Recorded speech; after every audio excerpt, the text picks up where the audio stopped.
hello. Balik lagi di channel Spoiler Moon dan kita akan bahas lagi kelanjutan spoileran komik Magic Emperor-nya. Nah, di part sebelumnya diceritakan kalau Zuo Fan itu sedang dalam perjalanan menuju ke Sekte Moche. Lalu secara tidak sengaja bertemu dengan Suiro Hua dari Sekte Xuantian yang sedang bertarung melawan Han Sansao dari Sekte Jiwa Iblis.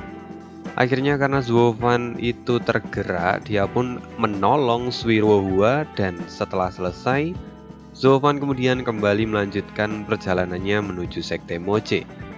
Dan singkat cerita, akhirnya Zuo Fan pun memasuki Sekte Moche. Belikan dengan terasi, silakan kalau ada yang mau donasi. Iya, linknya ada di kolom deskripsi. Lanjut part 91. Part kali ini Ane ambil dari bab 520 sampai dengan 524. 5 bab. Langsung aja masuk ke dalam ceritanya. Sesaat setelah Zuo Fan melangkahkan kaki masuk ke dalam penghalang milik Sekte Moche, tiba-tiba terdengar suara teriakan. Siapa yang berani membobol formasi sihirku? Zuo Fan merasakan hawa membunuh yang intens dan dia segera mengambil satu langkah ke belakang lalu menoleh. Di saat itu juga sebilah belati melintas di depan hidungnya dan dia bisa melihat seorang yang mencoba untuk menyerangnya. Setelah itu Zuo Fan segera menarik pergelangan tangan orang itu dan dia memutar badan orang itu untuk melumpuhkannya. Saat Zuo Fan melihat orang yang ada di hadapannya itu, rupanya dia adalah seorang gadis yang berusia kira-kira 17 tahun. Gadis itu benar-benar memancarkan niat membunuh yang intens. Ini jelas membuat Zuo Fan sampai terkejut. Lantaran, selama ini belum pernah dia menemukan orang seperti ini. Tapi entah bagaimana gadis ini bisa memiliki niat membunuh sekuat itu. Apalagi niat membunuh itu ditujukan pada dirinya yang bahkan tidak mengenal gadis ini. Sejujurnya, Zuo Fan sedikit merasa tidak nyaman ketika melihat hal ini. Lantaran dia selama ini selalu bersama dengan Yun Chang yang baik, Ning Er yang polos, dan Suang Er yang penuh dengan belas kasih. Jadi saat melihat ada gadis seusia mereka menjadi mesin pembunuh yang gila seperti ini, itu jelas membuatnya merasa sedikit tidak nyaman. Tapi pada akhirnya, Zuo Fan juga sadar bahwa sepertinya saat ini dia menjadi semakin lembek. Sifat iblisnya rupanya lama-lama terkikis. Tapi kini dia juga merasa bahwa itu sebenarnya bukanlah sesuatu yang buruk. Dia juga menyadari bahwa saat ini keadaan pikirannya itu jauh lebih tenang daripada saat dia menjadi Raja Iblis dulu. Setelah itu, Zuo Fan melihat gadis yang saat ini ia tangkap itu dan dia berkata, "Kamu hanya anak ayam yang baru belajar untuk berjalan. Bagaimana bisa kamu berani menentang elang? Seharusnya kamu sadar akan posisimu. Jika kamu bahkan belum memiliki cukup kekuatan, jangan memprovokasi orang lain." Klek. Zuo Fan mengangkat lengan gadis itu ke atas dan tulang gadis itu pun akhirnya patah. Gadis itu tampak menyeringai kesakitan dan keringat dingin mulai mengalir dari dahinya. Tapi dia sama sekali tidak mengatakan apapun. Niat membunuhnya masih belum surut dan terpancar dengan jelas dari matanya. Melihat hal ini, Zuo Fan memuji di dalam hatinya dan tidak menyangka bahwa gadis ini benar-benar memiliki tekad yang kuat. Dan yang paling mengejutkan, gadis ini kemudian memutar tubuhnya dan saat ini dia sama sekali tidak memperdulikan lengannya yang sudah patah. Dia memutar tubuhnya ke belakang tubuh Zuo Fan, lalu dengan satu serangan dia menusuk Zuo Fan dari belakang.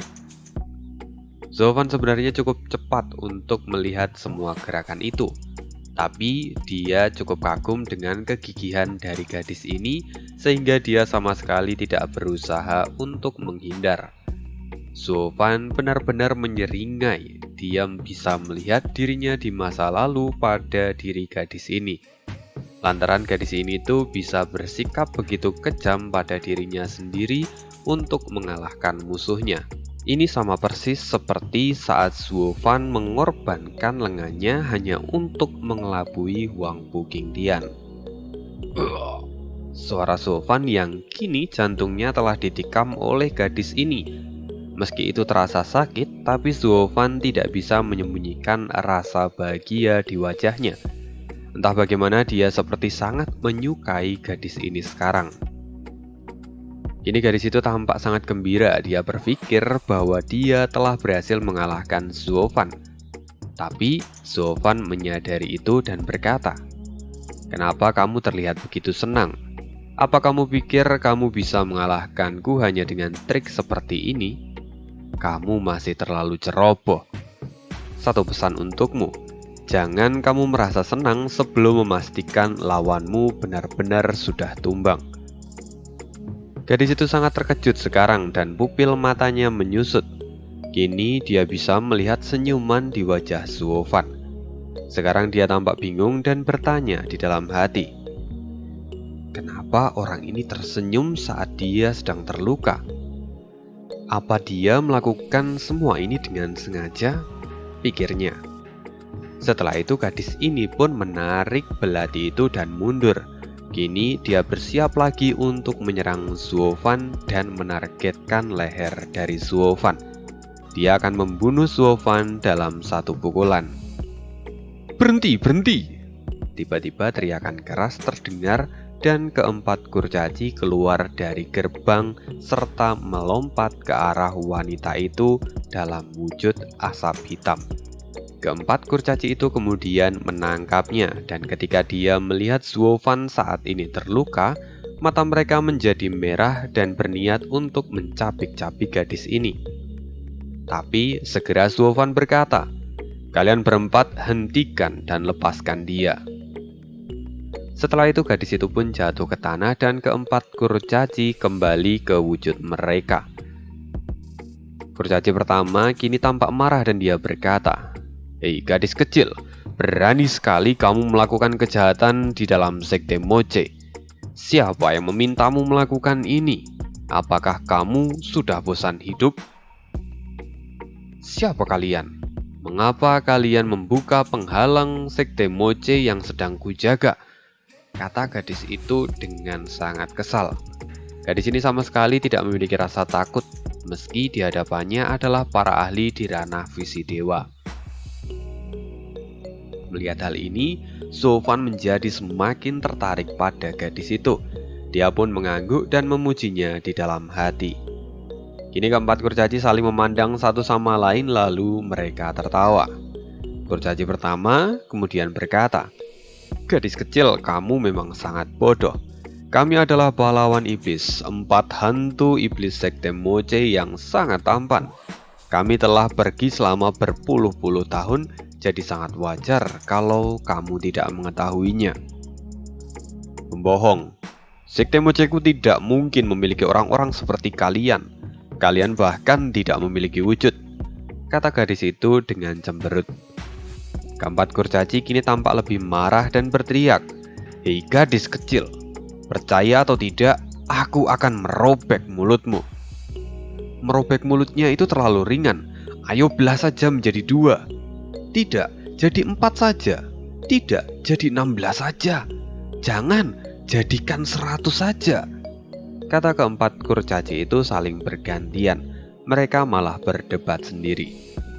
Lalu kemudian suara tawa terdengar di sana dan seseorang muncul sambil berkata, "Bukankah ini keempat diaken kami? Kenapa kalian berdebat di depan gerbang sekte?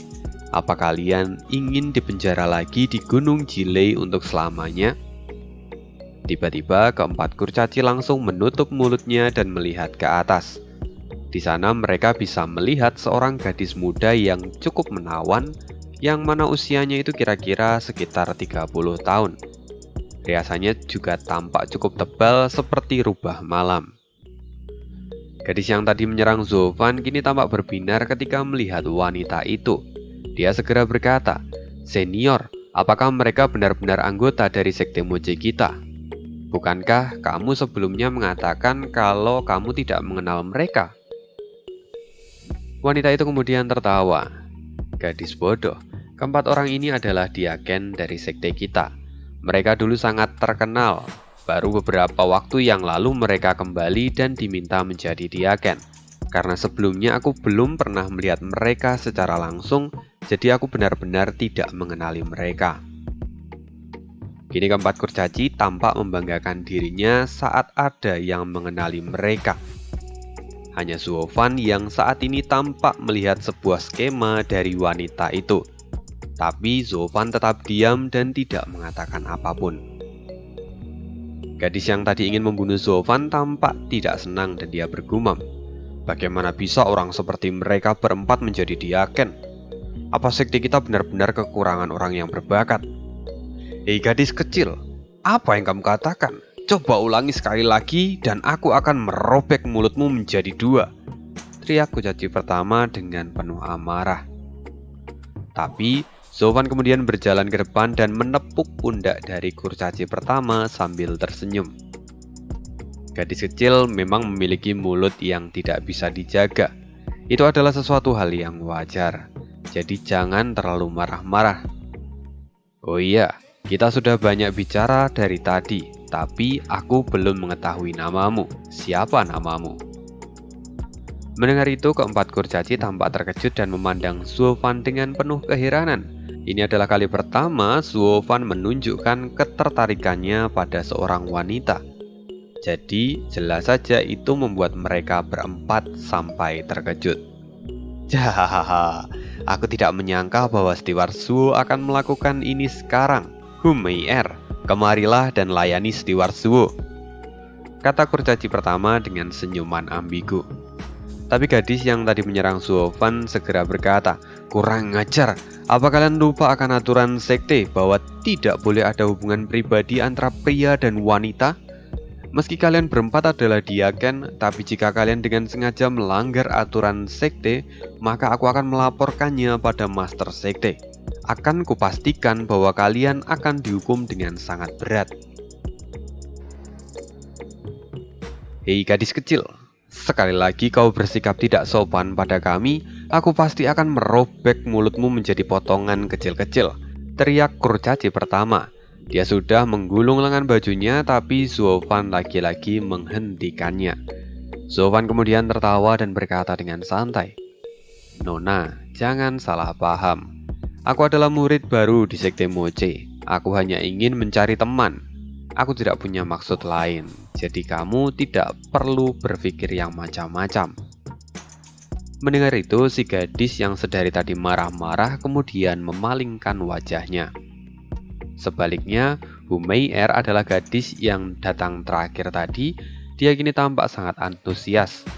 Lalu setelah itu dia segera meraih tangan Zofan dan kemudian membelai rambut abu-abu milik Zofan. Setelah itu Humei-er berkata, "Ternyata kamu adalah junior yang baru itu. Oh, sepertinya ada banyak kesulitan yang telah kamu lalui sampai rambutmu berubah menjadi putih. Sungguh malang, aku pasti akan menemanimu saat kamu sedih nanti." Zofan kemudian tersenyum. "Tidak masalah, aku tidak sedang dalam kesulitan." Dia sama sekali tidak menunjukkan ketertarikan pada Humei-er. Mata Zofan sekarang hanya tertuju pada wanita yang sedari tadi duduk di tanah dan marah padanya. Tapi Humei-er kini masih terus menyentuh tubuh Zofan dan menggodanya. "Jangan begitu, kamu sudah datang ke sekte Moche kami. Aku pasti akan merawatmu dengan baik di masa depan. Kamu juga tidak akan pernah dirugikan di sini." Zofan kemudian menjawabnya sambil tersenyum. "Kalau begitu, kuucapkan terima kasih pada senior atas semua perhatiannya." Kurcaci pertama kini tampak tersenyum dengan penuh makna, lalu dia berkata, "Humei-er, kalau begitu mulai sekarang Steward Zuo akan dilayani olehmu. Dan di masa depan, kamu tidak boleh sampai mengabaikannya." Diaken tidak perlu khawatir. Aku sangat senang merawat junior yang mengemaskan seperti dia. Tapi aku penasaran, kenapa kalian dari tadi memanggilnya sebagai kepala pelayan? Kata Humeier. Zofan kemudian mengangguk dan dia mulai menjelaskan. Ya, dulu aku adalah kepala pelayan dari sebuah keluarga. Karena itu mereka terus memanggilku dengan panggilan Steward Zuo. Tapi nama asliku sebenarnya adalah Zofan. Humeier segera mengangguk dan tertawa. Zofan. Oh, Zofan. Sungguh nama yang bagus. Tentu saja, Steward Zuo adalah orang yang heroik, jadi namanya pasti juga keren. Dia bahkan diundang oleh Master Sekte secara pribadi. Seharusnya dia bisa menjadi salah satu murid elit yang kemudian dia pasti akan menjadi Master Sekte berikutnya. Kata keempat kurcaci itu dengan bangga, seolah-olah mereka itu adalah Zofan itu sendiri. Melihat hal ini, Humeier tampak terkejut dan ada sesuatu yang mengganjal di dalam hatinya. Hanya saja, dia tidak mencoba untuk menunjukkannya ke semua orang. Di sisi lain, gadis muda yang tadi menyerang Zofan itu tidak mendengarkan mereka semua. Dia hanya duduk diam di tanah dan tangannya kini patah. Dia juga tidak peduli dengan apapun yang mereka bicarakan. Kini Humeier tertawa, dia melihat keempat kurcaci dan mulai bertanya lagi. Keempat Diaken, tolong jangan menipu saya. Lagi pula, para murid dalam saja minimal itu berada di ranah visi dewa. Sedangkan para murid elit jelas adalah orang-orang yang terkuat di antara para murid dalam. Sedangkan adik Zuo ini, dia hanya berada di ranah surga yang mendalam. Kata Humeier. Oh, jadi kamu meremehkan Steward Zuo kami? Teriak mereka berempat. Lalu kurcaci pertama tertawa dan dia berkata, Steward Zuo bukanlah seorang kultivator biasa. Meski kultivasinya rendah, tapi dia tidak terkalahkan. Akal sehat tidak akan bisa digunakan untuk mengukur kekuatannya. Dengan bakatnya itu, dia sangat layak untuk menjadi murid elit. Tidak, bahkan seharusnya dia sudah diangkat menjadi Diaken Sekte. Kurcaci ketiga segera menyahut, itu jelas tidak mungkin. Bagaimanapun Steward Zuo itu setidaknya memiliki kekuatan yang setara dengan para tetua. Ya, seharusnya Steward Zuo itu menjadi salah satu tetua sekte sekarang. Kurcaci keempat buru-buru menyahut, tidak, Steward Zuo seharusnya setara dengan tetua agung. Dia adalah tetua agung yang baru. Keempat kurcaci itu kini saling memandang satu sama lain dan kemudian berkata, tidak, Steward Zuo selayaknya menjadi Master Sekte. Ya, dia harus menjadi Master Sekte dan Master Sekte Xie harus turun tahta, kata mereka berempat sambil tertawa. Mendengar bualan dari keempat kurcaci itu, Humeier tampak keheranan dan kehabisan kata-kata. Sungguh, hayalan dari keempat kurcaci ini sangat berlebihan, pikirnya. Dengan begini, dia juga tidak bisa mengetahui latar belakang dari Zofan, karena obrolan keempat kurcaci ini yang tidak masuk akal. Hanya satu informasi yang kini bisa dia dapatkan, itu adalah keempat kurcaci dan Zofan ini pasti memiliki hubungan yang sangat dalam, sehingga mereka bisa begitu mengagung-agungkan dan memuji Zofan. Zofan kini hanya bisa menggelengkan kepala ketika melihat keempat kurcaci itu, lalu dia berjalan maju sedikit dan mendekati gadis yang tadi menyerangnya. Nona, siapa namamu? Gadis itu menoleh dan kemudian membuang muka lagi. Dia sungguh tidak ingin mengatakan apapun. Sedangkan di sisi lain, Humeier melihat ini dan kemudian dia berkata sambil tersenyum. Junior Zuo, dia adalah UER.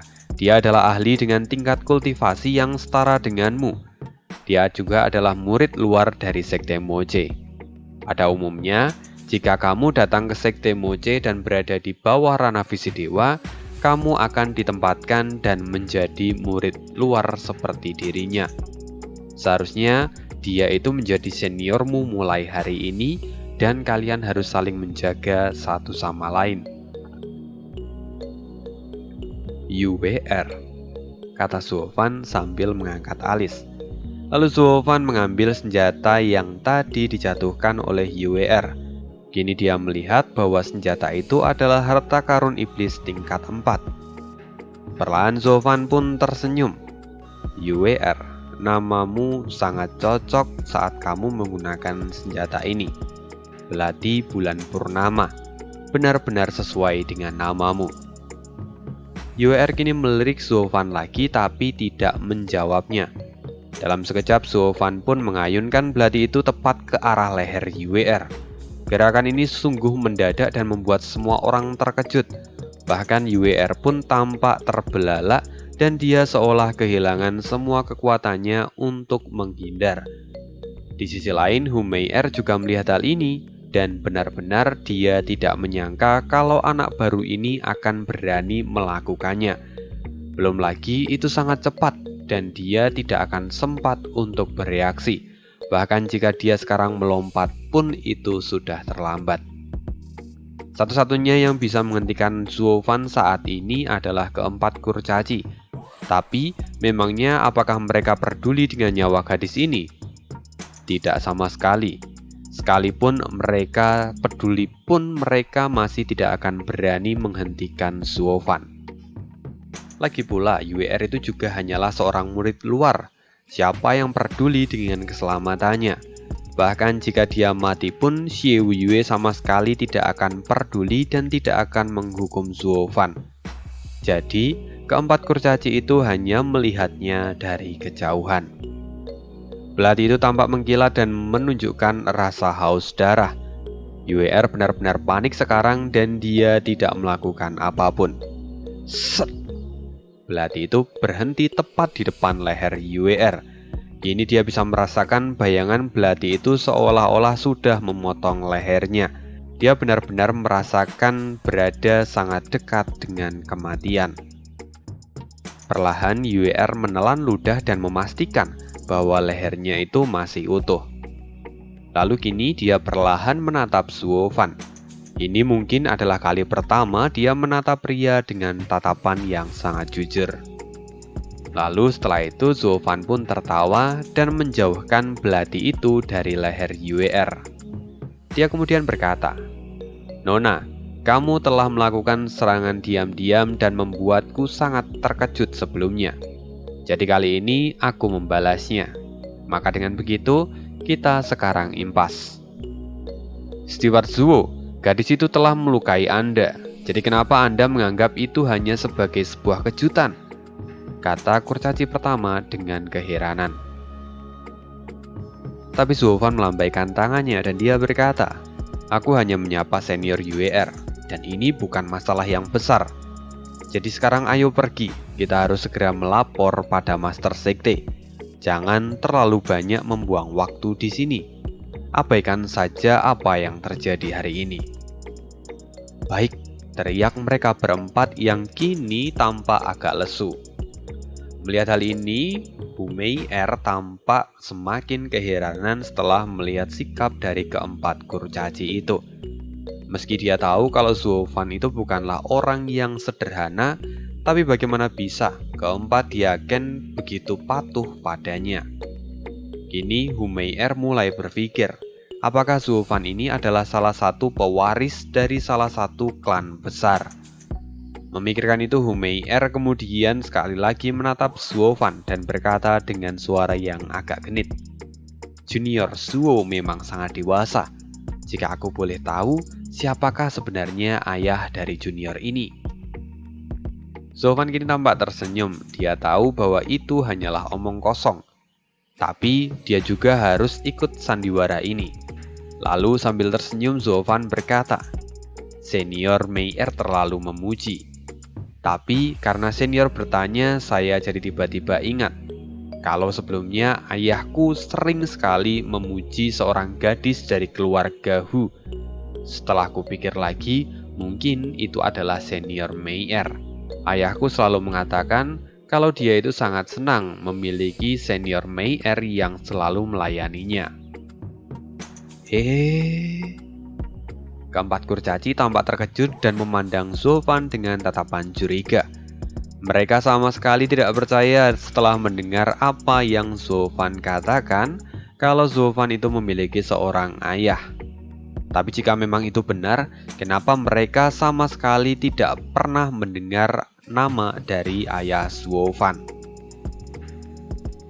Di sisi lain, Humei-er juga tampak terkejut dan berkata di dalam hati kalau rupanya Zolfan itu benar-benar memiliki latar belakang dan dia harus mencari tahu siapa sebenarnya yang membackup Zolfan. Tapi setelah itu Zolfan kemudian membungkuk dan berkata, "Ini masih pagi, jadi kita harus segera pergi menemui Master Sekte. Senior UER, silakan belatimu." Setelah itu Zolfan mengulurkan belati itu pada UER, dan UER menerimanya dengan wajah yang masih tetap dingin. Setelah itu Zolfan kembali tersenyum tipis dan dia berbalik. Setelah itu Zolfan dan keempat kurcaci pun meninggalkan mereka berdua. Sekarang Humei-er masih ada di posisinya. Dia melihat punggung dari Zolfan yang terlihat dari belakang, dan sedikit ada keraguan-raguan di dalam hatinya. Setelah itu, Humei-er kemudian berkata pada UER, "UER, kembalilah dan sembuhkanlah lukamu. Aku harus pergi dan mengurus beberapa hal sekarang. Sampai jumpa lagi." Setelah itu Humei-er kemudian pergi dan menghilang di tengah hutan. Di sisi lain, Zolfan dan keempat kurcaci kini bergegas menuju ke arah pusat kota. Di sana benar-benar dipenuhi dengan bangunan yang megah di sepanjang jalan. Lalu kurcaci pertama memandang Zolfan dan berkata dengan wajah kebingungan, "Steward Zuo, gadis kecil itu telah menyakitimu. Apa kamu benar-benar tidak berniat membalasnya? Atau Anda ingin kami pergi untuk mengurusnya?" Zolfan kemudian tertawa. "Ayolah, dia hanyalah gadis kecil. Aku juga hanya menyukai temperamennya yang mirip denganku. Itu saja sungguh membuatku merasa bernostalgia. Lagi pula gadis kecil itu sebenarnya hanya dimanfaatkan oleh orang lain." Lalu kemunculan Humei-er juga adalah sebagai pelaksana untuk membersihkan kekacauan yang ada dan mendapatkan informasi. Dia saat ini benar-benar mencoba untuk memata-mataiku.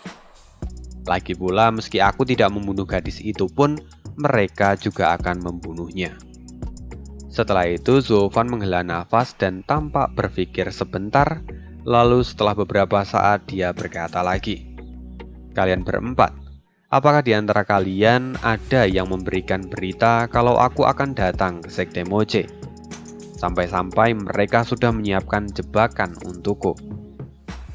Itu keempat kurcaci kini tampak terkejut sambil memandang satu sama lain. Lalu secara bersamaan mereka berempat pun menggelengkan kepalanya, dan kemudian kurcaci pertama berkata, "Tapi sebenarnya ini adalah hal yang normal. Lagi pula, persaingan di dalam Sekte Moche itu memang sangat sengit.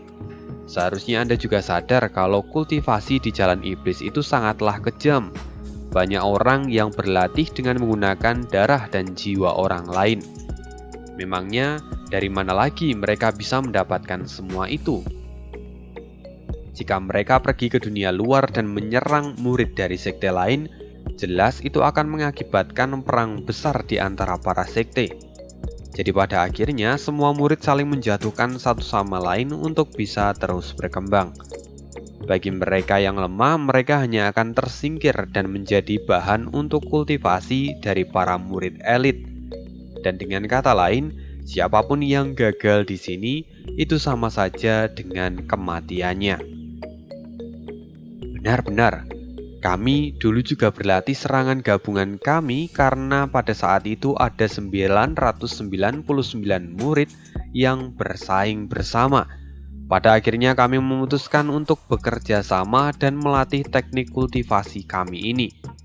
Akhirnya kami pun berhasil bertahan," kata kurcaci ketiga dengan buru-buru. Zofan tahu bahwa kultivasi jalan iblis memang adalah kultivasi yang kejam. Siapa yang kalah akan jatuh ke neraka, dan yang menang akan mencapai puncak kehidupan dan memiliki segalanya.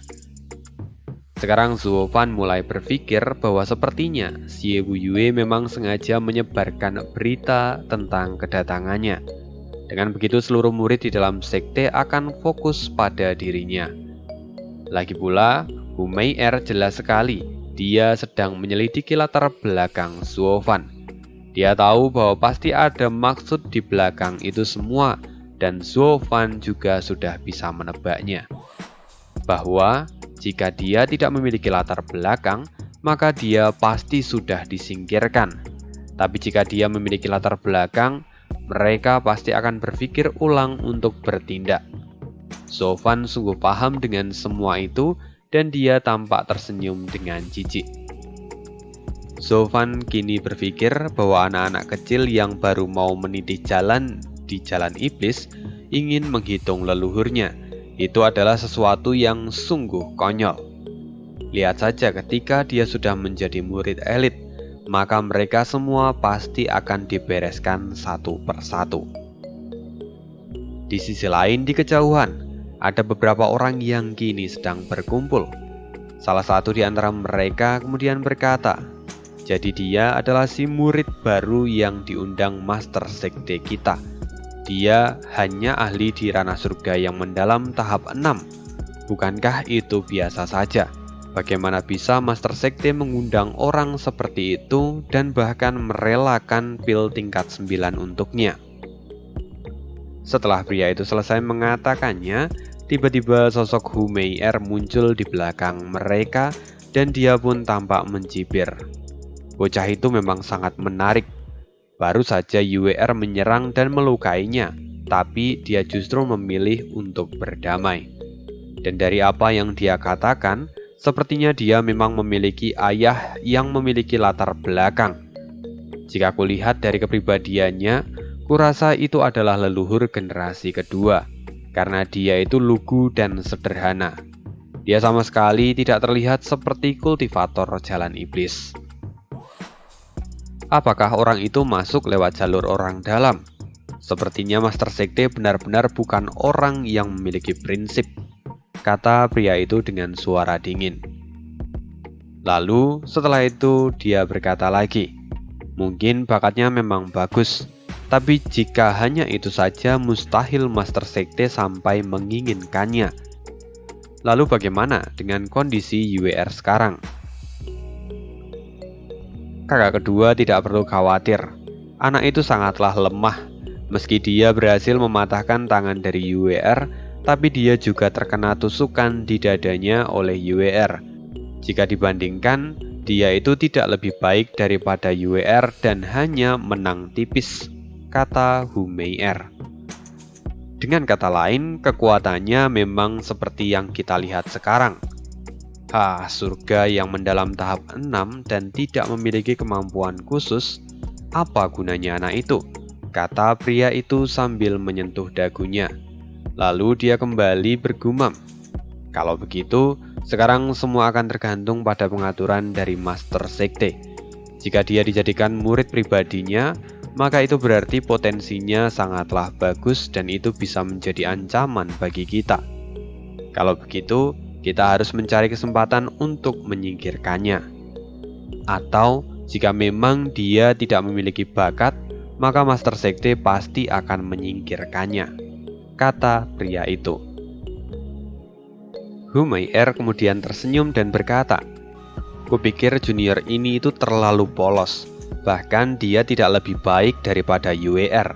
Jadi aku yakin pilihan terakhir adalah jalan yang akan diambil oleh Master Sekte.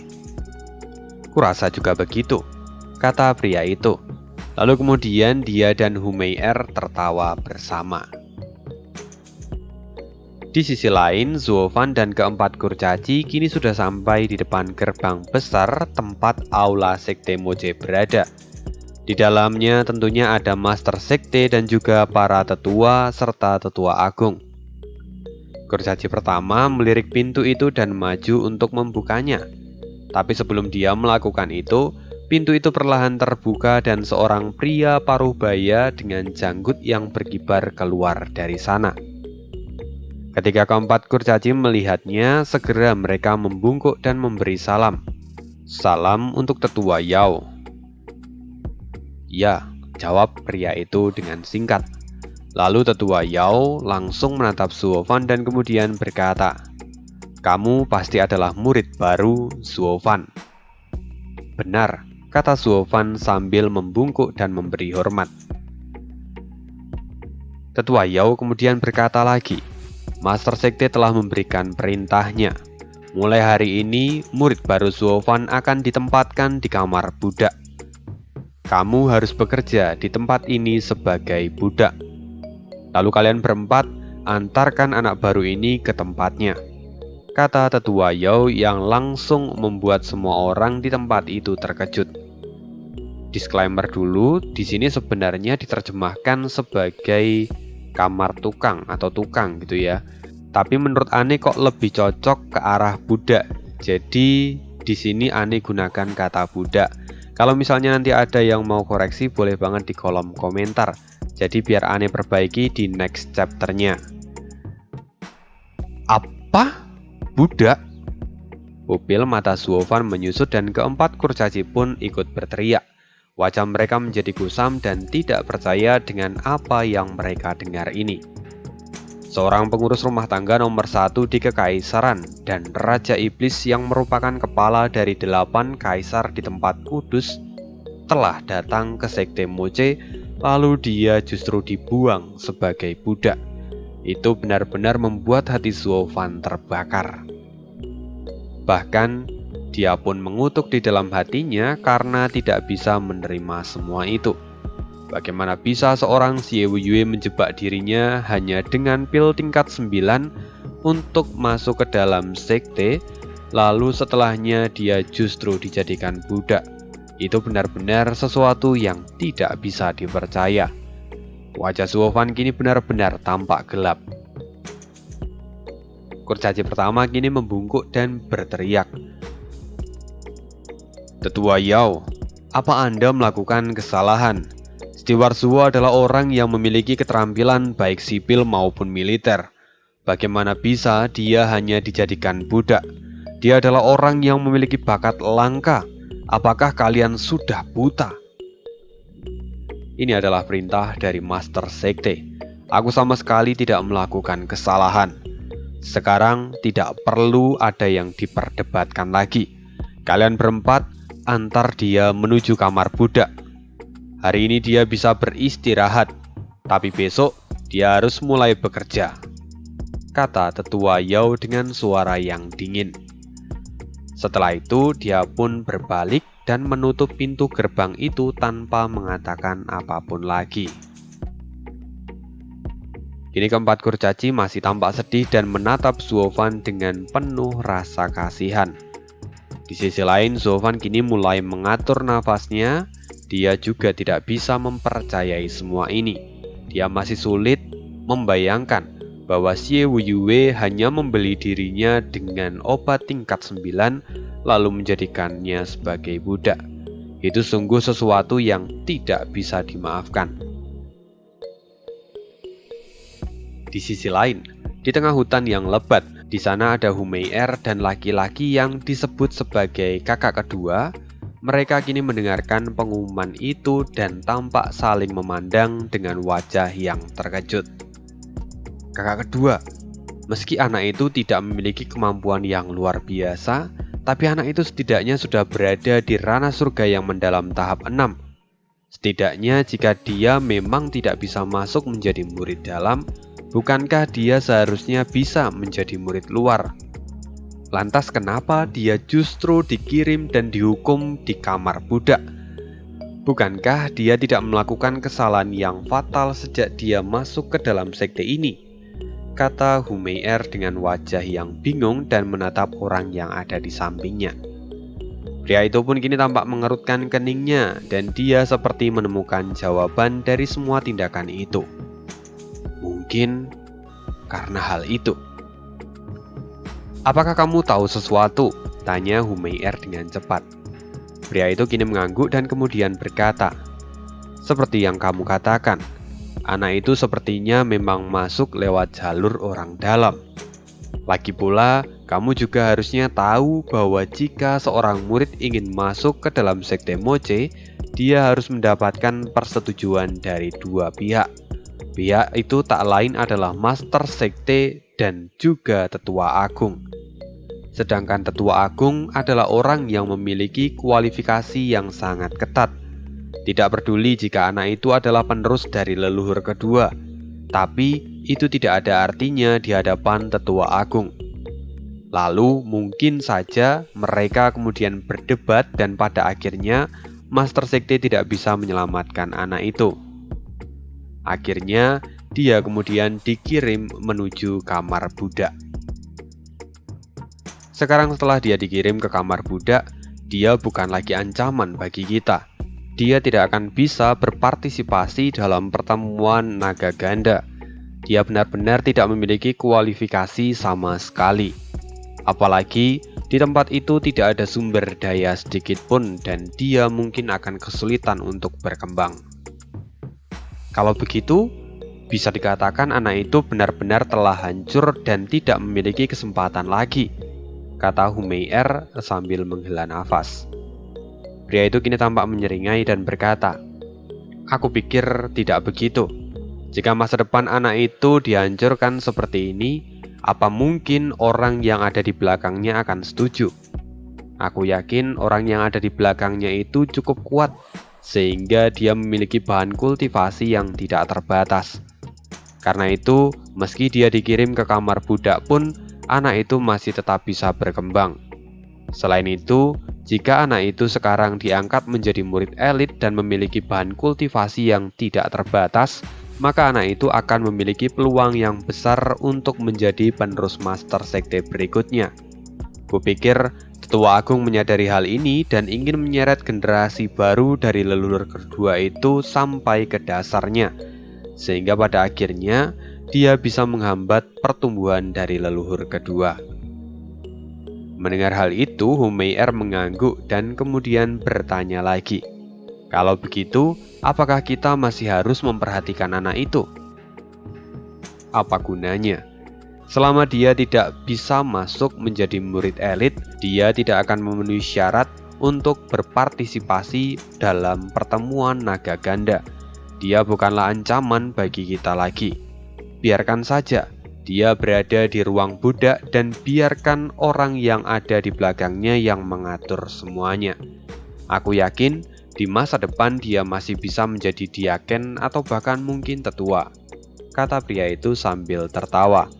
Lalu dia kemudian berbalik dan meninggalkan tempat itu. Di sisi lain, Humeier menatap Zuovan dalam-dalam dan melengkungkan bibirnya dengan jijik. Setelah itu dia kemudian mengikuti pria yang tadi meninggalkan tempat itu. Sekarang di luar aula utama, Zuovan dan keempat kurcaci kini tampak duduk di tangga. Mereka masih sulit mempercayai apa yang baru saja mereka dengar. Zuovan menghela nafas lalu meletakkan tangannya di dagunya sambil memandang langit. Kata keempat kurcaci yang kini mengikuti gerakan Zuovan. Setelah beberapa saat, keempat kurcaci itu tampak mengutuk dan berkata, "Kamar budak adalah sel bagi orang-orang paling berdosa di dalam klan. Siapapun yang pergi ke sana, hampir tidak ada yang bisa keluar seumur hidup mereka. Bahkan kami yang sebelumnya telah melakukan kesalahan pun hanya dihukum di Gunung Jile dan tidak dikirimkan ke tempat itu. Selain itu, di sana juga adalah tempat dari para murid yang gagal dalam ujian masuk. Di sana mereka benar-benar tidak akan bisa berkembang, lantaran tidak adanya sumber daya untuk latihan sama sekali. Walaupun memang ada beberapa orang yang memiliki teknik kultivasi khusus yang menggunakan orang lain sebagai mangsanya dan mereka bisa mencapai ranah visi dewa lalu diangkat sebagai diaken. Tapi jelas itu sangat jarang terjadi.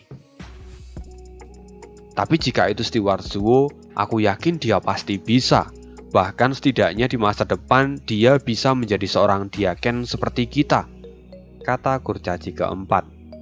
Tapi segera kurcaci pertama langsung menampar kurcaci keempat dan memarahinya.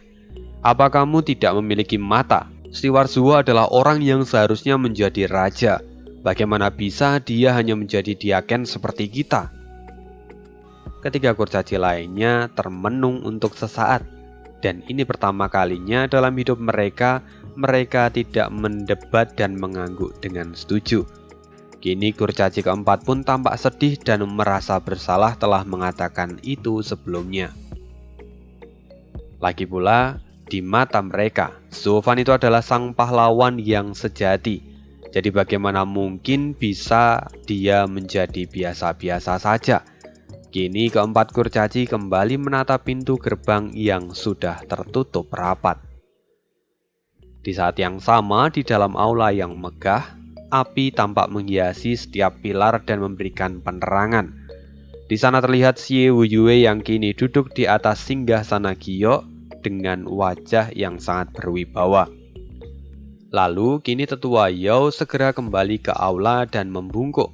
Master Sekte, saya telah menjalankan instruksi yang Anda berikan dan anak itu akan dikirim pergi ke kamar budak. Bagus, sekarang kembalilah. Baik, kata tetua Yao yang kemudian membungkuk lagi dan mundur. Kini ketika ruangan itu sudah tidak ada orang lagi, Xie Wuyue menoleh ke kursi besar yang ada di sampingnya dan berkata, Tetua Agung, apa sekarang kamu sudah puas? Kamu telah menyia-nyiakan bakat yang sangat bagus, bahkan kau mengirimnya ke kamar budak. Dengan begini Sekte Moche kita akan kembali kehilangan harapan untuk masa depan. Master Sekte, tampaknya kamu sangat menghargai anak itu. Tapi orang tua ini masih memiliki beberapa kekhawatiran dan harus mengamatinya secara diam-diam. Orang tua ini sangat penasaran dengan junior yang bisa menarik perhatian dari Master Sekte, bahkan sampai memberinya pil roh tingkat 9 hanya untuk mengundangnya masuk ke dalam sekte. Perlahan, sosok berpakaian abu-abu mulai muncul dari ketiadaan dan duduk di atas kursi besar itu. Xie Wuyue kini tampak menghela nafas dan berkata lagi, sepertinya tetua agung takut jika anak itu adalah generasi dari leluhur kedua. Padahal saat ini kita sedang membutuhkan anak itu untuk berpartisipasi dalam pertemuan naga ganda. Tapi Anda justru malah membuangnya. Tapi sayangnya ini belum berakhir. Aku pasti akan bisa membawa Sekte Moche menjadi nomor 1 di seluruh benua. Aku akan menjadi master sekte paling menonjol dari semua sekte yang ada. Kini mata Xie Wuyue memancarkan aura yang menakutkan. Tetua Agung melihat ini dan kemudian dia tertawa. Wuyue, apa kamu lupa saat pertemuan naga ganda yang terakhir? Itu benar-benar adalah penghinaan dan kegagalan terbesar yang pernah dialami Sekte Moche. Meski aku tidak pernah meragukan tekadmu yang begitu besar, tapi bagaimana bisa kamu ingin menjadikan seorang anak yang bahkan belum menembus ranah visi dewa untuk menjadi salah satu dari murid elit? Maafkan orang tua ini karena tidak bisa mempercayaimu dalam kasus ini. Xie Wuyue kemudian tertawa. Tidak masalah, anak ini luar biasa dan silakan saja perhatikan dia baik-baik. Aku yakin anak itu pasti akan memenuhi syarat untuk menjadi andalan Sekte Moche kita dalam pertemuan naga ganda kali ini. Setelah itu Xie Wuyue berbalik dan berjalan keluar lalu menghilang dalam sekejap.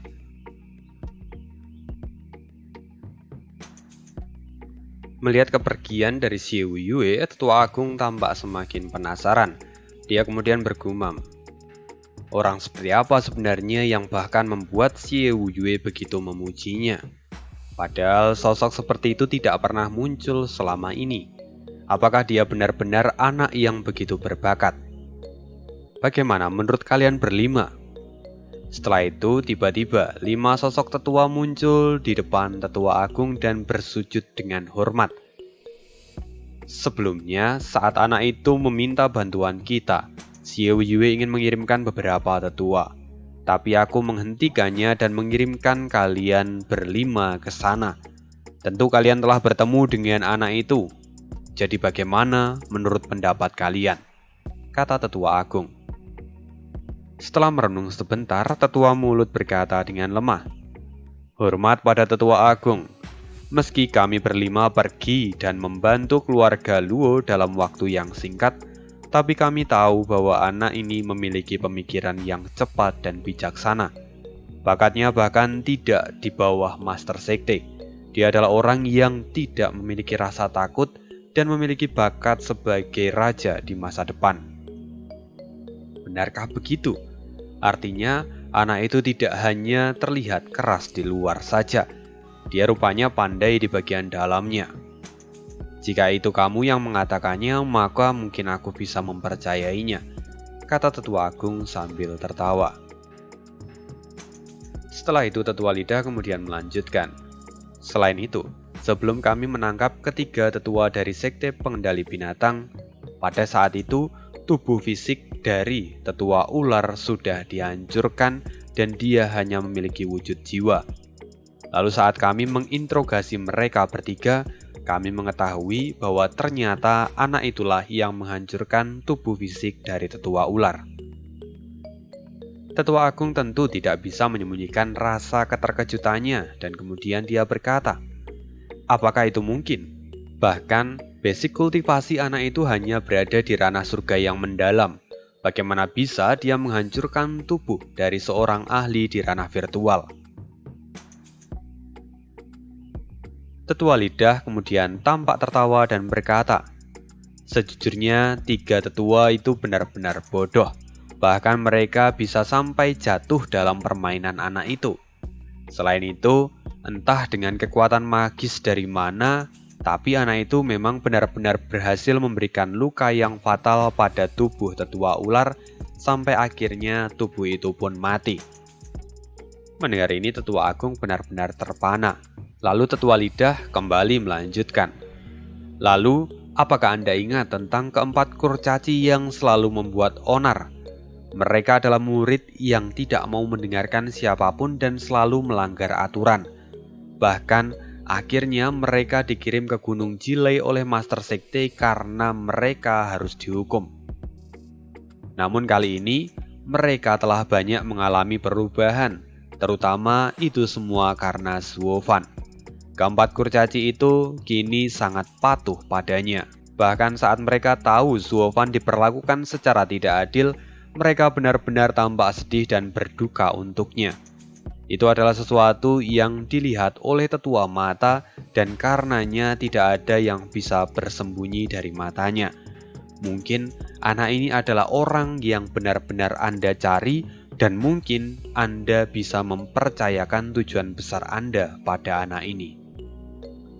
Tetua besar kini menatap kelima orang itu dalam-dalam, lalu kelimanya mengangguk bersamaan. Lalu, kini perlahan mata tetua agung menjadi cerah dan dia berkata, mungkin orang tua ini harus memperhatikan anak ini dengan baik. Perlahan waktu pun berlalu dan hari menjadi semakin gelap. Di sana terlihat 5 sosok yang kini berjalan bersamaan di tanah yang berbatu dan dipenuhi dengan rumput liar. Ya, rombongan itu adalah Zuofan dan keempat kurcaci. Steward Zuo, ini adalah kamar budak, kata kurcaci pertama sambil menunjuk sebuah rumah yang kumuh. Zuofan kini melihat dari kejauhan dan matanya perlahan menjadi dingin. Meski pada dasarnya tempat itu bahkan jauh lebih baik daripada perumahan kumuh di Menara Huayu yang pernah ia tinggali, tapi tetap saja ada hal yang membuat dia merasakan sesak di dadanya. Xiao Yue, tunggu saja. Kau telah membawaku kemari dengan memberikan pil tingkat 9 dan sekarang kau memperlakukanku seperti ini. Jika menurutmu ini adalah sesuatu yang sangat menarik, maka tunggu saja apa yang akan kulakukan padamu nanti, kata Zuofan sambil menggertakkan giginya.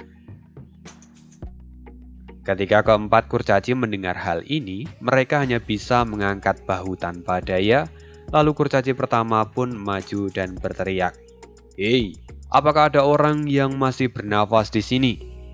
Cepat keluarlah!" "Baik, Tuan." Tiba-tiba ada suara panik yang terdengar dari dalam. Lalu seorang laki-laki tua berjanggut putih dan berpakaian compang-camping berlari ke arah mereka berlima dan segera membungkuk. "Oh, Tuan, apakah Anda memiliki permintaan?" Kini Zovan dan keempat kurcaci itu tampak melihat orang tua ini yang hanya memiliki basic kultivasi penempaan tulang tahap 5. Dengan kultivasi seperti itu, sangat wajar kalau dia akan dikirim ke kamar budak selama sisa hidupnya. "Hei Pak Tua, aku ingin bertanya, di mana semua orang yang ada di sini? Kenapa kamu sendirian?" kata kurcaci pertama. Pria itu kemudian segera membungkuk dan berkata, "Jika Anda bertanya tentang yang lainnya, mereka kini sedang pergi untuk bekerja, menyirami kebun, membersihkan, dan yang lainnya. Saat ini mereka tidak sedang ada di sini." "Lalu, apa kamu adalah penanggung jawab tempat ini?" tanya kurcaci pertama.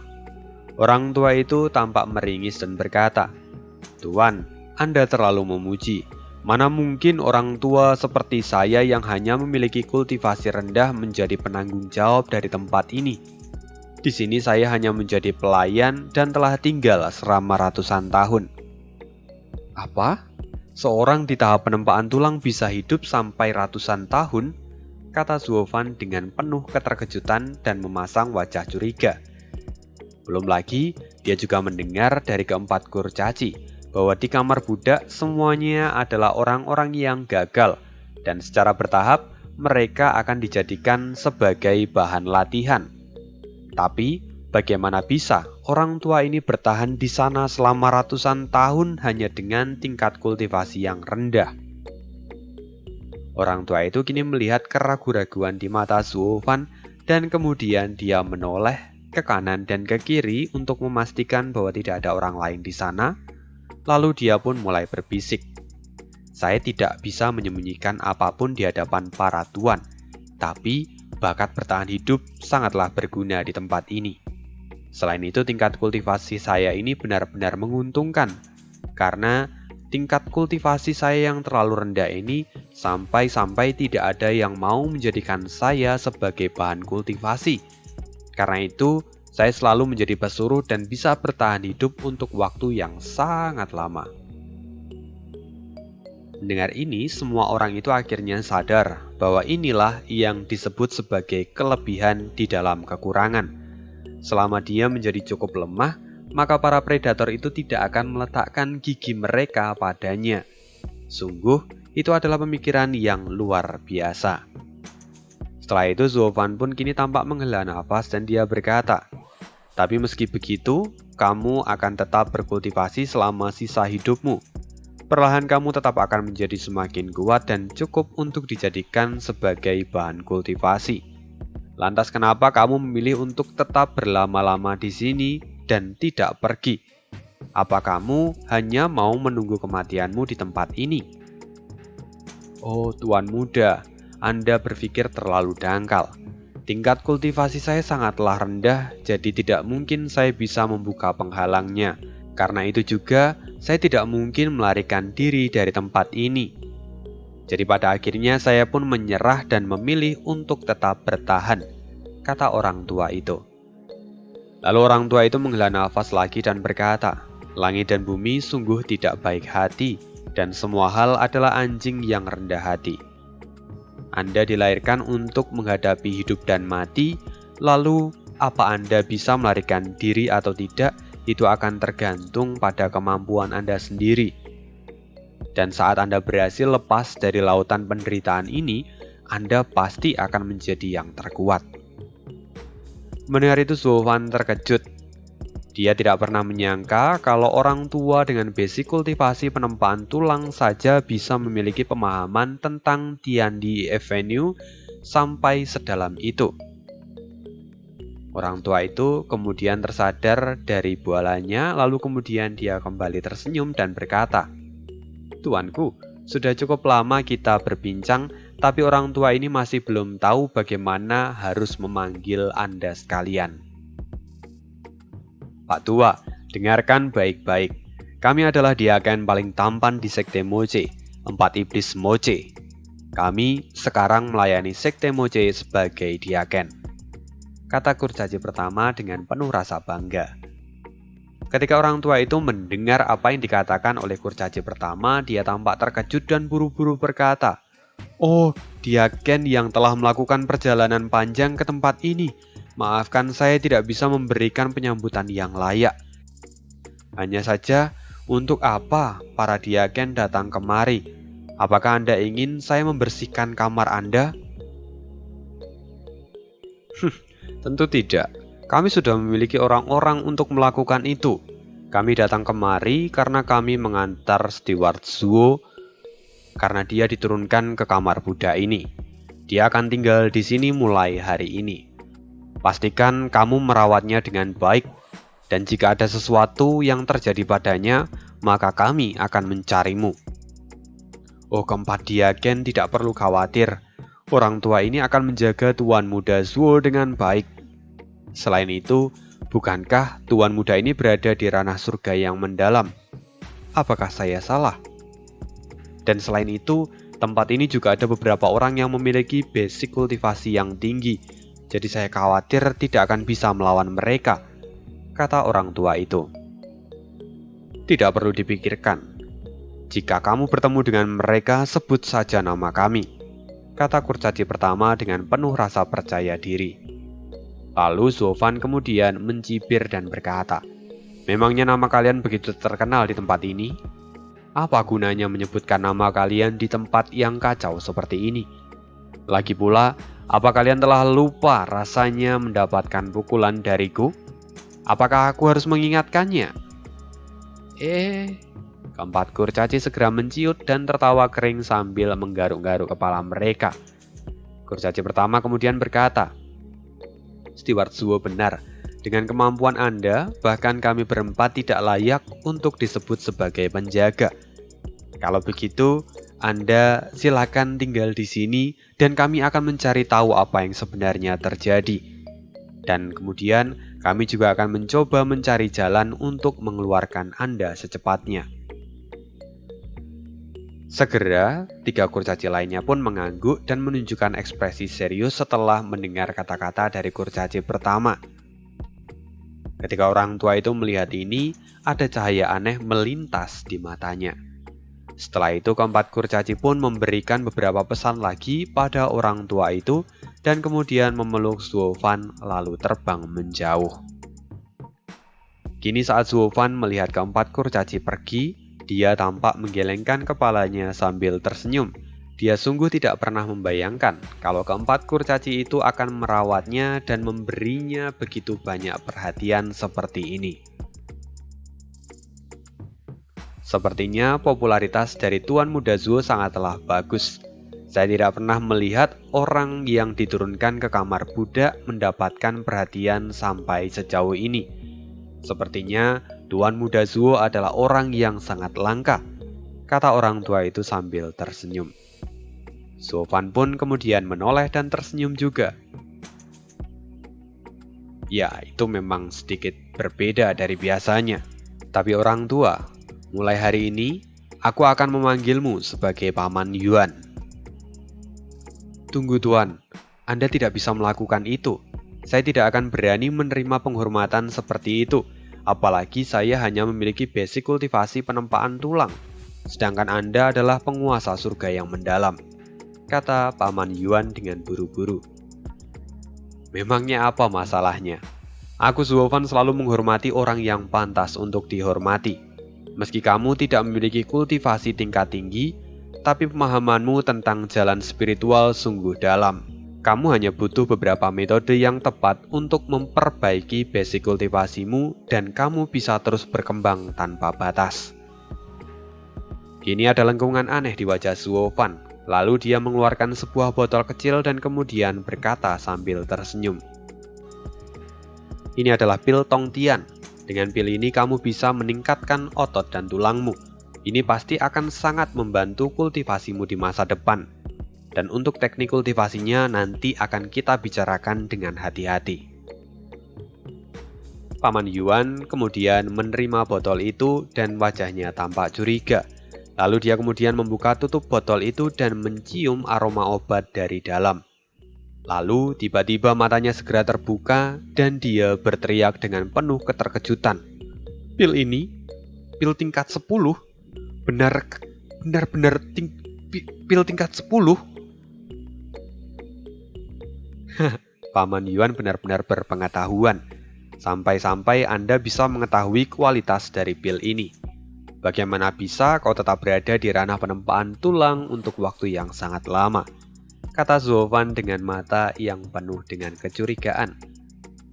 Paman Yuan kini tampak menelan ludahnya dan berusaha menenangkan dirinya. Lalu sambil tertawa dia pun berkata, "Dulu saya adalah seorang pembantu dari alkemis yang berbakat.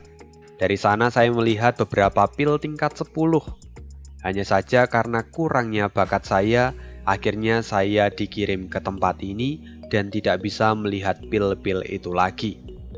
Lalu hari ini, Tuan Muda Zuo benar-benar telah memberikan hadiah yang luar biasa pada saya.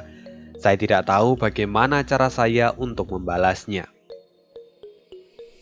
Zuo Fan pun tertawa. "Tidak masalah, aku juga tidak membutuhkannya," kata Zuo Fan dengan santai. Mendengar itu Paman Yuan kini tampak terhuyung-huyung hingga hampir jatuh ke tanah. Tuan Zuo, dari mana sebenarnya Anda berasal? Bagaimana bisa Anda memberikan pil tingkat 10 dengan begitu mudahnya? Lalu, untuk apa juga Anda masuk ke Sekte Moche jika Anda memiliki sumber daya seperti ini?" Zuo Fan kemudian berkata, "Mana mungkin aku mau masuk ke tempat seperti ini jika bukan karena dipaksa." Zuo Fan kini tampak tersenyum pahit dan kemudian berkata lagi, "Paman Yuan, ayo segera kembali ke rumah dulu." Zuo Fan kemudian berbalik dan meninggalkan Paman Yuan. Paman Yuan kini menatap punggung Zuo Fan dengan penuh rasa tidak percaya. Hatinya benar-benar campur aduk saat ini. Bahkan dia pun mengutuk di dalam hatinya. Sebelumnya Zuo Fan telah ditarik ke dalam sekte menggunakan pil tingkat 9. Tapi kali ini dia malah mengembalikan beserta bunganya. Bahkan sebenarnya tidak ada alasan lagi untuk Zuo Fan tetap berada di Sekte Moche jika dia memang mau.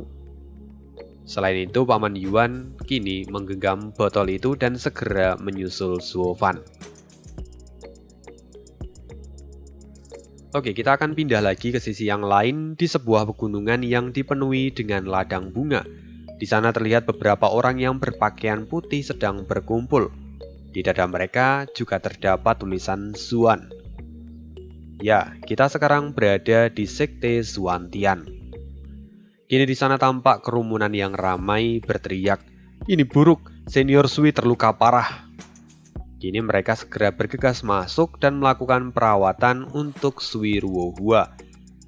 Setelah beberapa waktu kemudian, seorang laki-laki berambut putih dan berjanggut panjang datang ke tempat itu. Orang itu kira-kira berusia 20 tahun, tapi kulitnya tampak pucat dan dia juga terlihat cukup lemah. Dia kini tampak khawatir dan batuk beberapa kali. "Tetua Su, bagaimana dengan keadaan dari kakak Hua? Apa dia memiliki luka yang parah? Haruskah aku memberitahu ayah dan memberikan perawatan lebih lanjut?" kata pria itu dengan wajah yang khawatir. Tetua Su kini memandang pria itu dan sambil tersenyum dia berkata, "Jangan khawatir, mereka berempat sudah dalam formasi 4 elemen Zuotian. Itu akan membantu untuk menyembuhkan lukanya dengan sangat cepat. Tuan muda tidak perlu terlalu mengkhawatirkan hal ini." Setelah mendengar hal itu, pemuda ini pun mengangguk dan merasa sedikit lega, meskipun pada akhirnya wajahnya tetap tampak khawatir. Lalu setelah itu gelombang fluktuasi menyebar dan mereka berempat tiba-tiba menyelesaikan formasi itu dan akhirnya cahaya di sekitar mereka pun mulai menghilang. Mereka berempat kini perlahan mengambil nafas dalam-dalam dan kemudian berdiri. Setelah itu, Suirwohua membungkukkan badannya dan berkata, "Terima kasih kepada 3 junior yang telah membantuku." "Senior, kamu terlalu sopan," kata 2 orang junior itu sambil tertawa. Setelah itu, pemuda yang dari tadi mengkhawatirkan Suirwohua perlahan maju dan berkata, "Kak Hua, apakah kamu baik-baik saja?" "Tentu saja, bodoh. Kamu anggap aku ini siapa?" kata Suirwohua sambil tertawa dan menepuk kepala dari pemuda itu. Ya, pada dasarnya kedua orang ini sudah tumbuh bersama untuk waktu yang lama dan mereka sudah seperti saudara kandung, meskipun mereka tidak memiliki ikatan darah. Lalu, tiba-tiba ada sebuah suara terdengar di tempat itu. "Senior, karena kamu sudah baik-baik saja, maka saya akan kembali untuk berlatih."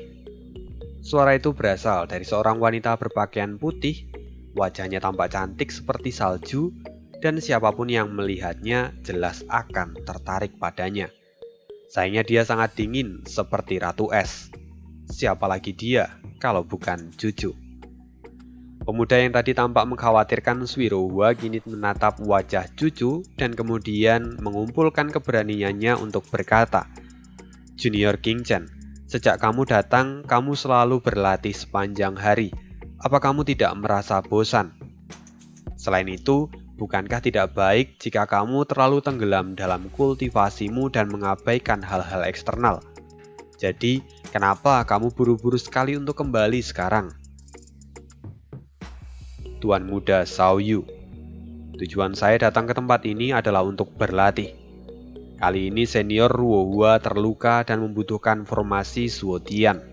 Karena itu saya datang untuk membantunya. Jadi setelah semuanya selesai, maka saya akan kembali dalam pelatihan saya," kata Juju dengan suara yang dingin dan tidak mengeluarkan ekspresi sedikit pun. Semua orang kini memandangnya dan menggelengkan kepala. King-chan memang adalah seseorang yang memiliki pedang es di dalam hatinya, dan sikapnya itu sangat dingin pada siapapun. Suan Xiaoyu, nama pemuda tadi. Kini dia tampak menggelengkan kepalanya dan menghela nafas. Sebelumnya dia tidak pernah menginginkan keindahan di dalam hidupnya sebelum kedatangan Juju. Tapi saat dia menaruh hatinya, rupanya Juju adalah wanita yang sangat dingin. Itu membuat dirinya sedikit merasa menyesal. Ketika Suirwohua melihat ini, dia tahu apa yang dipikirkan oleh adiknya itu. Lalu dia hanya bisa tertawa karena hal itu. Setelah itu Suirwohua kemudian berkata, "Saudari King-chan, bisakah kamu tinggal sebentar?" Juju kemudian berbalik dan menatap Suirwohua dengan tatapan bingung.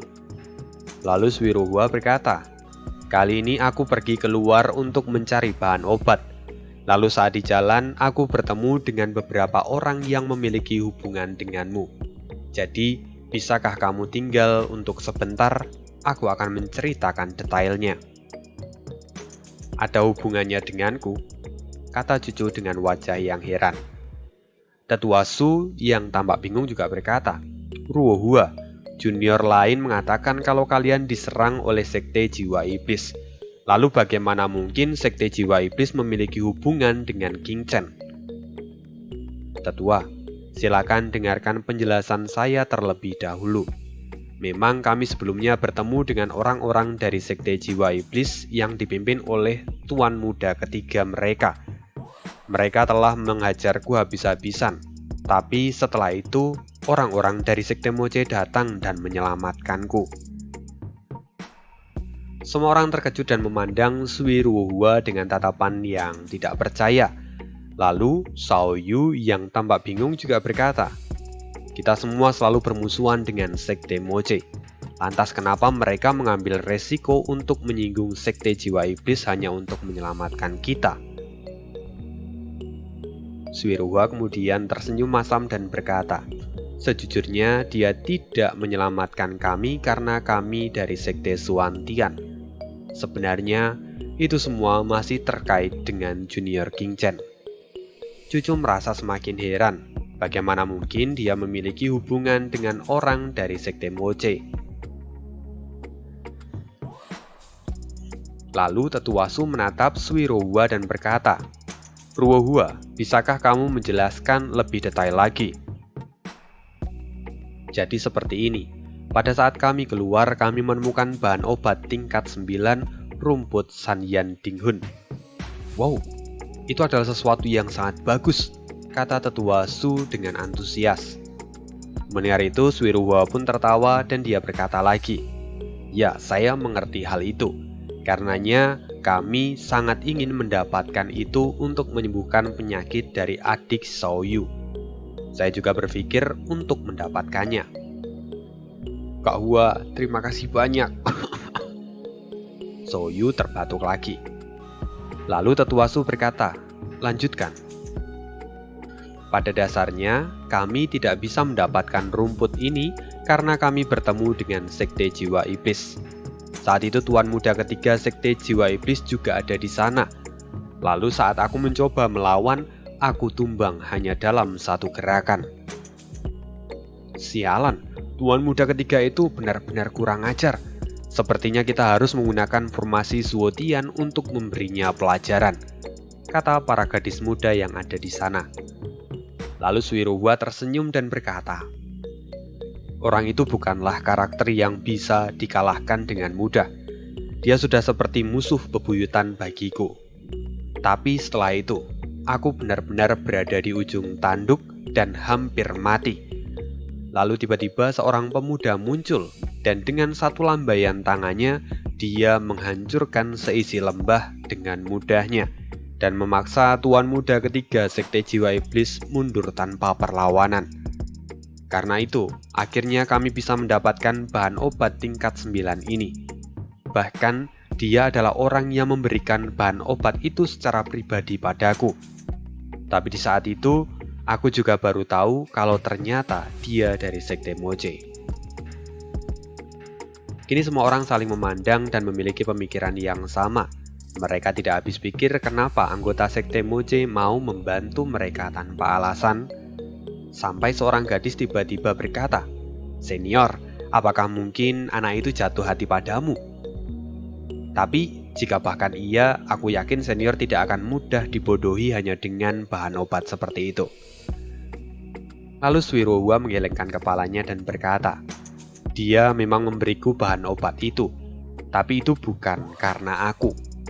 Sebelum dia memberikan bahan obat itu, dia menanyakan dua hal padaku tentang Junior King Chen. Lalu setelah aku menjawabnya, dia langsung memberikan bahan obat itu." "Dua pertanyaan, apa itu?" kata Cucu dengan wajah cemas. Dia bertanya, "Apakah kamu ada di Zuantian dan apakah kamu baik-baik saja?" Itu yang dia tanyakan. Cucu tertegun lalu kemudian dia bertanya, "Siapa orang itu?" "Entahlah, dia tidak menyebutkan namanya. Tapi dia bersama dengan 4 kurcaci di ranah visi dewa. Mereka selalu menyebut pria itu dengan panggilan Steward Zuo." "Itu dia? Sungguh itu dia?" Perlahan air mata mengalir dari mata Cucu. Dia benar-benar menangis dengan wajah bahagia. Wajahnya yang selalu seperti es kini telah meleleh seperti salju di musim semi. Kini kecantikan sesungguhnya dari Cucu benar-benar telah mekar. Dan kini Cucu tampak sangat cantik. Rupanya dia masih memikirkanku. Senyuman yang indah perlahan muncul di wajah Cucu dan air matanya terus mengalir. Semua orang yang ada di sana tercengang dan tidak percaya. Sejak Cucu datang ke tempat itu, tidak pernah sekalipun dia tersenyum. Tapi kali ini, dia sampai menunjukkan senyuman yang paling indah di hadapan semua orang.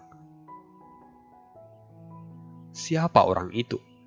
Kenapa hanya karena mendengar namanya saja, itu bisa membuat Junior King Chen begitu bahagia, kata Xiaoyu yang kini tampak cemburu. Di sisi lain, Suirowo pun tampak pahit dan menggelengkan kepalanya. Dia menyadari bahwa dia bisa memahami apa yang dirasakan oleh cucu. Dia kemudian berkata, dia adalah iblis. Iblis yang suka mencuri hati orang lain. Dan sekian spoileran kali ini. Sungguh akhir yang membagongkan di mana cucu nangis coy. Wah, ini nantinya eksekusi di komiknya harusnya cakep banget sih. Karena cucu jelas sudah terlihat lebih dewasa. Mungkin juga beberapa bagiannya juga sudah tumbuh ya. Ya yang jelas Chu Bijun itu kalah lah dari cucu, masa enggak? Dan ya sekian dulu hari ini. Kalau misalnya rekan-rekan tertarik untuk memberi donasi, kotaknya ada di kolom deskripsi. Dan see you. Bye.